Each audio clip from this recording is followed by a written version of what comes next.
एक बार एक जंगल में एक शेर अकेला बैठा हुआ था। वह अपने बारे में सोच रहा था कि मेरे पास तो तेज धारदार मजबूत पंजे और दांत है। साथ ही मैं एक बहुत ही ताकतवर जानवर भी हूँ। लेकिन फिर भी जंगल के सारे जानवर हमेशा मोर की ही तारीफ क्यों करते रहते हैं। दरअसल शेर को इस बात से बहुत ही जलन महसूस होती कि सभी जानवर मोर की तारीफ करते थे। जंगल के सभी जानवर कहते थे कि मोर जब भी अपने पंख फैलाकर नाचता है तो वह बहुत ही सुंदर लगता है। यही सब सोचकर शेर बहुत ही दुखी हो रहा था। वह सोच रहा था इतना ताकतवर होने और जंगल का राजा होने पर भी कोई उसकी तारीफ नहीं करता है। ऐसे में उसके इस जीवन का क्या मतलब। तभी वहाँ से सारे जानवर मोर की तारीफ कर रहे थे तो शेर बहुत ही जलन महसूस करने लगा। तभी वहाँ से एक हाथी जा रहा था। वह भी काफी दुखी था।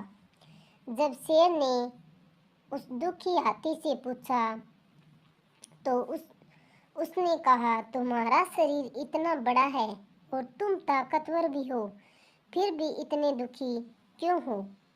तुम्हें क्या परेशानी है? दुखी हाथी को देखकर शेर ने सोचा, क्यों न मैं इसे हाथी के साथ अपना दुख बांट लूं। उसने आगे कहते हुए हाथी से पूछा कि क्या इस जंगल में ऐसा कोई जानवर है जिसे तुम्हें जलन होती हो और तुम्हें हानि पहुंचाता हो?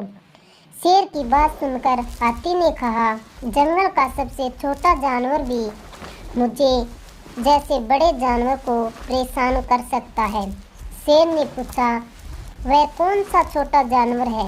हाथी ने कहा, महाराज, वो जानवर चींटी है। वह इस जंगल में सबसे छोटी है, लेकिन जब भी वो मेरे कान में घुसती है तो मैं दर्द के मारे पागल हो जाता हूँ। हाथी की बात सुनकर शेर को समझ में आ गया, मोर तो मुझे चींटी की तरह परेशान भी नहीं करता है, फिर भी मुझे उससे जलन होती है।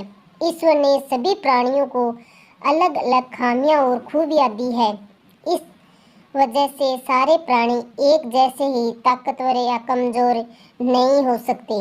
इस तरह शेर को यह समझ में आ गया कि उस जैसे ताकतवर जानवर में भी खूबियों के साथ कमियां हो सकती हैं। खोया हुआ आत्मविश्वास फिर से बढ़ गया और उसने मोर और हाथी से जलन करना बंद कर दिया। इस कहानी से हमें यह शिक्षा मिलती है कि हमें कभी भी किसी की खूबी देखकर उसे नहीं जलना चाहिए, क्योंकि हम सभी में अलग अलग खूबियाँ और कमियाँ होती है। तो हमें एक दूसरे से प्रेम भावना से रहना चाहिए और दोस्त बनकर रहना चाहिए।